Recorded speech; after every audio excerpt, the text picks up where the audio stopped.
সুন্দর একটা ঘটনা আমাদের শাস্ত্রে বর্ণনা করেছে শ্রীমদ্ ভাগবতে। কি একবার গজেন্দ্র নাম করে একটা হাতি ছিল। তো গজেন্দ্র আগের জন্য ছিল একজন মহারাজ, একজন রাজা ছিল। কোনোভাবে কিছু অপরাধের কারণে তিনি অভিশপ্ত হয়েছেন, তিনি হাতি হয়ে গেছেন। কিন্তু যখন তিনি আগের জন্য রাজা ছিলেন তখন তিনি ভগবানের ভক্ত ছিলেন। কিন্তু ভক্ত হলে তখন ভক্তরা কিছু ভুল করে থাকেন। তো কোনো ভুল ক্রমে একটা কিছু ভুল বশত তিনি পরের অভিশাপে পরের জন্য হাতি হয়ে গেছে। এখন গজেন্দ্র হাতি হয়েছে, হাতির সঙ্গে হাতির স্ত্রী, হাতিনী, হস্তিনী, আরো ছেলে সবাই আসছে, আত্মীয় পরিজন আসছে, হাতি জন্মে আসছে।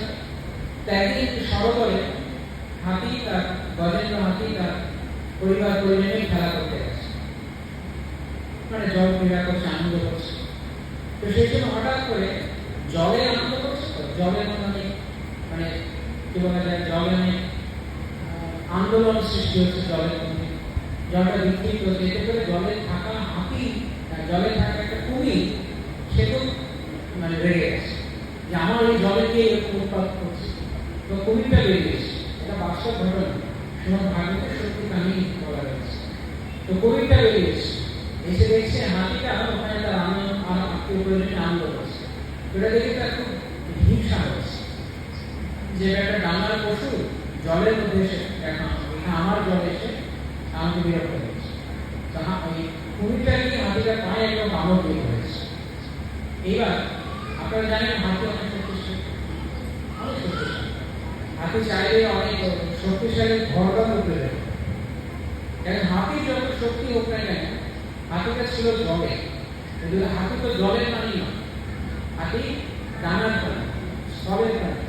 আর জলের প্রাণীকে কুমির। তো কুমির তার নিজের পরিবেশে ছিল, তাই কুমিরের যুদ্ধ করতে, হাতির সঙ্গে পায়ে কামড়কে যুদ্ধ করতে কষ্ট হয়। কিন্তু হাতিটার কষ্ট হচ্ছে, কারণ এতক্ষণ ধরে জলে আছে না, জলের মধ্যে সে অস্বস্তি অনুভব করছে।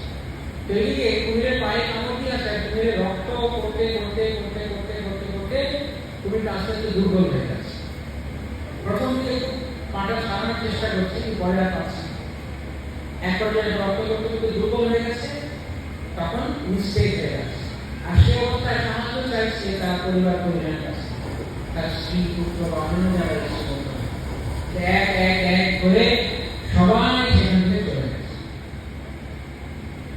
তারা সাহায্য করতে চেষ্টা করেছে, প্রথমে দেখছে না সম্ভব। সে চার কতক্ষণ অপেক্ষা করে, ওরাও চলে গেছে। একজন একজন একজন একজন করে যেতে যেতে পুরো সড়কটা খালি হয়ে গেছে। এখন ওই গজেন্দ্র, ওই হাতি একা সংগ্রাম করে চলেছে, তো আর পেরে উঠছে। তো শেষ পর্যন্ত যখন আর কোনোভাবেই নিজের ভালো নিজে করে উঠতে পারছে না, নিজে বাঁচাতে পারছে না, তখন হঠাৎ তার স্মৃতি জাগ্রত হয়েছে যে আমি তো ভগবান কৃষ্ণের ভক্ত ছিলাম, কোনো সৌভাগ্যবশ তার সেই স্মৃতি জাগ্রত হয়েছে। সঙ্গে সঙ্গে তিনি ভাবছেন যে এখন এই মুহূর্তে আমাকে রক্ষা করার কেউ নেই, একমাত্র যদি ভগবান আমাকে রক্ষা করে।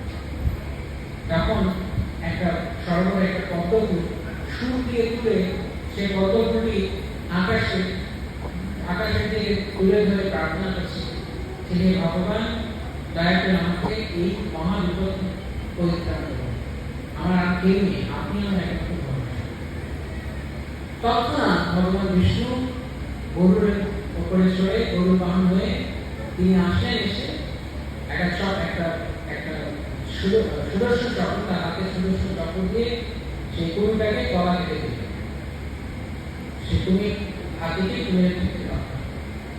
তো সেখানে গজেন্দ্র প্রার্থনা করেছে যে ভগবান, দয়া করে আমাকে এই হাতি দেহ থেকে, এই কুমিরের হাত থেকে নয়, দয়া করে আমাকে হাতি দেহ থেকে উদ্ধার করে, দয়া করে আমাকে জড়জগতের বন্ধন থেকে উদ্ধার করে।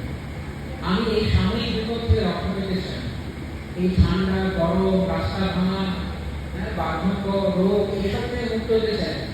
আমি একদম এই জড়দেহের বন্ধন থেকে